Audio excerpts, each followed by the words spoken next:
Nah, ini ada yang bertanya bro di Apa itu? komentar.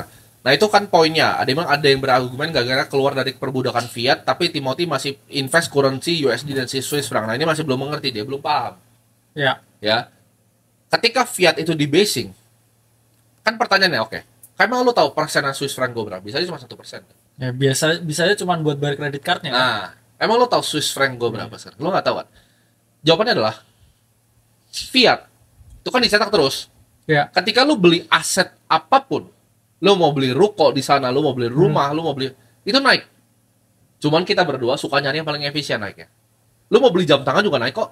ya cuman nggak semua orang telaten kan. Semua orang telaten Iya, gitu. Jadi aset apapun yang lu beli, naik. Ya naik, asal biasanya naik. scarce and desirable. Kita ngomong ya, Iya. langka lah. Langka. Langka dan dibutuhin tuh pasti naik. Itu kan kayak Lu nggak pakai logika otak aja kayak beli emas Bener. tukar fiat, lu pasti lu untung selama 10 tahun terakhir. outperform semua hedge fund. Ya, lu pakai ini deh, properti deh bro. Yes. Lu ngasal aja beli properti gitu. Oh iya, Kemungkinan naik juga. pastilah. Cuman ya lu bisa ngurus atau enggak itu pertanyaan. Benar, Yuli kan tadi nggak bisa ngurus. Betul. Ya kecuali lu kayak bisa nyapu kosan lu tiap Betul. minggu gitu kan. Betul. Jadi Nggak kita masalah. cuma cari yang scarce desirable, yang kira-kira paling apa ya bro disebutnya kita? Praktis ya. Paling praktis lah. Karena untuk gini kita. ya, memang satu kamu bisa lah punya judgement ke aset investasinya apa. Dua juga kamu mengetahui investasinya itu apa. Karena Ya. gini bro, banyak orang yang tadi seperti dibilang mau properti fine ya. Ya, Cuman nggak semua orang tuh tahu beli properti mana yang bagus. betul. Ntar salah milih loh. Properti itu problemnya ada problem dengan dealing ya, karena banyak orang tukang tipu di Benar. Dan Jadi kamu pajaknya nggak lebih kena gede tipu. loh Betul. properti daripada kalian. Di aset produktif seperti Yes. contohnya seperti equity market. Equity market kan 0,11 ya, teman-teman ya. 0,11 itu final, kamu dividen 10% final juga. Jadi Ya. kalau Yuli tadi easy case ya, gampang. Nextnya,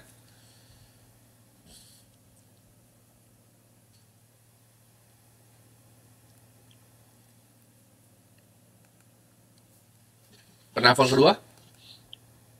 Halo, Halo, dengan siapa namanya? halo Kak Timothy sama Kak Kalimasada. Saya dari Deriana, 19 tahun. Saat ini saya menjembatani ibu saya dalam mengelola bisnis pengepulkan emas perhiasan, emas yang nggak ada seratnya atau patah-patah. Ini mau jadi terus Susanto nih. Mas Sukim ini. Oke. Saya itu bertugas sebagai yang mengatur strategi, cash flow, manajemen uang dan pengembangan bisnisnya. Ya. Income usaha kami di bidang emas bisa mencapai 25 sampai 30 juta per bulan tergantung performa mingguan kami. Oke. Saat ini dana di rekening kami sekitar 45 jutaan. Tapi Oke. itu sepenuhnya cash flow. Bukan disebut tabungan mati karena terus bergerak diputar lagi. Gimana? 40 juta cash flow. 45 juta cash flow. Jadi nggak ada tabungan kan berarti. Oh, nol. Nggak ada tabungan. Iya. Ya. Pertanyaan saya, apakah ada yang bisa diperbaiki mengenai perancangan cash flow saya supaya fondasi kedepannya itu lebih kuat? Oke.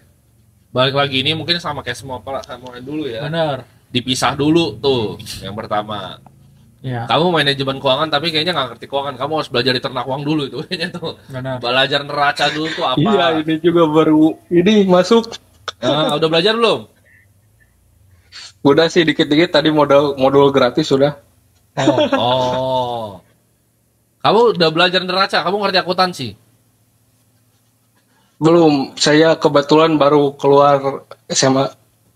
Nah, itu gimana, Bro? Apa Yes. ditugaskan mengatur cash flow, tapi nggak ngerti akuntansi itu bagaimana? Makanya tadi gue bingung, 45 juta tuh cash flow tuh apa itu maksudnya? Cash flow operating kah? Cash flow apa itu 45 juta itu? Gue nggak ngerti. Nah, jadi untuk dari ya, mungkin kamu harus ini dari apa? Pisahkan ya. Ini saya gambar lah ya di sini ya. Ini semoga ilustrasinya ini bisa membantu kamu nih ya. Ya. Karena gini, dari kamu harus memisahkan Itu antara gambar apa itu, Bro? cash flow pribadi dan juga cash flow usaha Ya. ya. Ya ini misalkan ya untuk pribadi ya, ini untuk usaha ya. Harus kamu pisah ya, rekeningnya, pencatatnya juga jangan sampai ini bercampur jadi satu, karena kalau misalkan bercampur jadi satu Ya. ya, ini dua ini kalau nah ini seperti ini kamu nggak bisa nge-track ya, mana untuk pengeluaran usaha, mana untuk pengeluaran pribadi. Ya. Betul. Kalau begini misalkan tujuan kamu Oke. ya, ini tujuannya adalah mendapatkan uang lebih banyak lagi. Ya pertama ya kamu harus melakukan prinsip yang namanya business entity dulu. Kamu pisah dulu rekeningnya, usaha, rekening pribadi. Nanti dari hasil usaha setiap bulan, kamu baru transfer ke rekening pribadi sesuai dengan keuntungan yang usahamu dapatin. Iya. Nggak kayak begitu caranya, ya. Karena kalau begitu kamu nggak tahu nih yang lagi boros kamu atau yang lagi banyak pengeluaran usahamu. Kalau begitu. Oh, siap. Jadi Karena kamu pecahin dulu. ada hutang rekeningnya juga sih, pecahin jadi dulu. belum berani investasi.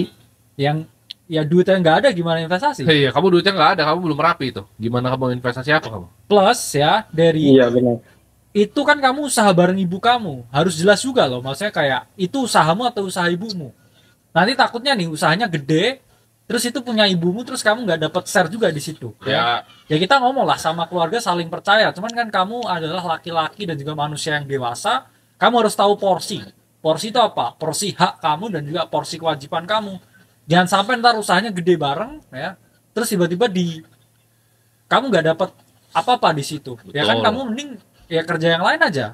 betul. Ya. Kamu bikin dulu Siap. dari ini ya, income statementnya di atas. Kamu dapat apa? Revenue kamu dari mana? Itu satu. Gross profitnya berapa? Ya kan? Operating income-nya berapa? Kamu kan udah mulai gede usahanya, pelajaran tax planning, ya kan? Pre-tax income-nya berapa? Net income-nya berapa? Kamu bikin neracanya ada cash, ya kan? Inventory kamu tuh. Kamu kan pengepul emas. Tulis inventorinya, koran asetnya berapa, total asetnya berapa. Tadi mungkin 45 jutanya cash maksudnya. Tapi itu ada cash di neraca bisnisnya harusnya, bukan di Iyalah. pribadi lo. Berarti pribadi kamu nggak pegang apa-apa kan sekarang? Iya. Halo Dedi, Iya, jadi kamu jangan fokus investasi dulu nih. Yes, benerin dulu pencatatan Kamu usaha usaha dulu. Cash flow kamu pelajarin. Kamu tahu nggak cash flow itu apa? Cash flow statement itu apa, tahu nggak? eh, uang modal untuk diputar lagi kah? Nah, itu kan udah belepotan tuh, bro. Iya. Kamu pelajarin dulu Dedi. 3 statements kamu cari. 3 statement akuntansi itu. Harus bisa nyambung tuh antara dari neraca, ya kan, income statement sama cash flow tuh harus nyambung Dedi. Setuju? Siap. Cash flow itu kan ada Thank you, 3, Ko. ya kan? Operating, investing, sama financing. Kamu harus tahu yang mana. Iya. Siap. Harus tahu ya. Kamu tahu depresiasi apa? Tidak tahu kok. Oke, belajar dulu berarti. Iya. Kamu jangan jadi manajer cash flow yang nggak ngerti cash flow Dedi. Itu Siap. di mana sih usahanya? Di Bandung, Oh, kabupaten. Oke. Ya.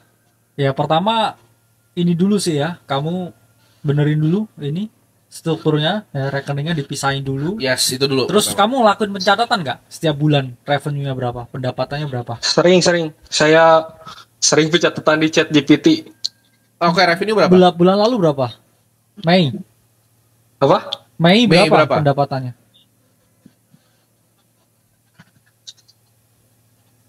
Ya kamu aja nggak inget kan revenue perusahaan kamu bulan lalu? Dedi, fokus Dedi. Mei Benar. berapa revenue-nya? Ayo. Apa kok gak ini sinyalnya hilang apa? Oh, kok? omset revenue kamu berapa? bisa. Mei berapa omsetnya? Ya, Oh, Mei kemarin 26.500.000. omset. Oh, omset. Enggak, omset mah enggak. Omsetnya berapa nih? Omset enggak kok. Hah? Katanya Omsetnya income kamu nggak 25 sampai saya 30 hitung. juta. Masa omset Ya, 25 juta? Omset berapa? itu omset? saya hitung bersihnya. Kalau omsetnya itu saya gak hitung kok. Bersihnya Gimana cara bersihnya? Omsetnya nggak ada. Kamu tahu hitung bersih dari mana nggak? Net income tuh revenue kamu, ya kan? Kamu kurangin gross profit. enggak bro, dia bahasanya enggak revenue kak. Kamu dapat duit berapa tahun Oke. bulan lalu? Duitnya berapa? Yang masuk ke usaha ini berapa? Kemarin 26.500.000 kemarin. Oke. Nah terus habis itu kamu keluarin beban operasinya berapa? Kayak sebulan tuh keluarin duit berapa? Itu kan kamu dapat, yang kamu keluarin berapa? Oh iya, saya 5 juta itu untuk kehidupan, Ah, 10 juta itu untuk suruh. Ya, bisnisnya Dedi. Ulang, kita ngomongin bisnis bukan kamu Dedi. iya. Gini, kamu dapat uang berapa? Kamu dapat uang berapa dari bisnis kamu ini? 26.500.000 bulan Oke. kemarin. Oke, ini Kotor tuh, kan? bro, kotor. Ini Itu kotor kan? dapat duitnya, iya. Bersih. Udah bersih, hitung bersihnya gitu. Nggak, hitung kotornya gimana? Kamu gimana hitung bersih? Kalau kamu nggak tahu kotornya berapa?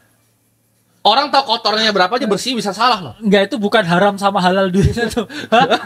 Bukan. Nggak.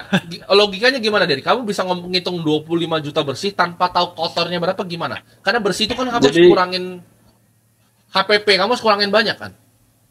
Iya, biaya operasional itu kan kotornya itu kemarin 1 hari saya ngitungnya 1 hari ya kok. Bulanan dong. 3,5 juta.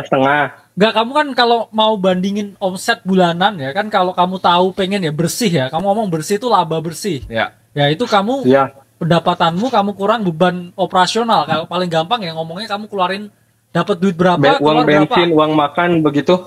Lah bukan uang makan. Uang Ya, nggak apa-apa. Jadi nggak apa-apa. Jadi kamu belajar, kamu cari di YouTube ya, accounting for beginner. Siap. Oke, belajar akuntansi ya. Kamu nggak usah investasi, nggak Nggak. usah ngapain, belajar akuntansi. suruh istighfar dulu ya, bro. Istighfar dulu Istighfar dari dulu kamu. ya. Hey. Oke. Ya, gugup banget kok. Ya, terima Iya, kasih kok. Thank oke. you banget atas waktunya. Oke. Belajar accounting. Oke. Nah, teman-teman semua belajar. Tapi jangan gini, jangan kalian ketawain dia, ya. Iya. Teman-teman jadi bahan pelajaran. Lu usaha, gimana ya? Akuntansi itu bahasa. Lu ngomong Indonesia nih, saya adalah Timothy, ya. Itu tuh bahasanya bisnis gitu. Jadi Yes. bisnis itu punya bahasa. Ya. Namanya akuntansi. Kalau lu nggak bisa ngomong bahasanya bisnis, nggak usah Benar, berbisnis ya, itu menurut kayak gua. Mending bekerja. ini apa? Mau coding tapi nggak tahu language ya. Nggak tahu Itu language modul. Hah? itu kayak mau ngomong bahasa Indonesia nggak bisa bahasa Indonesia sih menurut gua. Iya. Lebih parah itu. Ya. Jadi nggak apa-apa, tapi dia at least nggak malu untuk bertanya, bro. Ya benar. Dia jadi tahu apa yang harus dibenerin kan. Yes. Gitu. Ya. Jadi tenang aja teman-teman, selama teman-teman ngisi formnya itu benar, kita pasti telepon. Makanya. Iya. Dari ini mungkin ngisinya benar. Benar. Ada buktinya mungkin dia punya, tapi dia nggak bisa menjelaskan. Mungkin dia nggak bisa menjelaskan, dia Benar. nggak mengerti juga. Tapi harusnya belajar, ya. Jadi W untuk Iya. Derry. Teman-teman W. harus belajar akuntansi, ya. Kalau mau bisnis. Respect dari. Ya.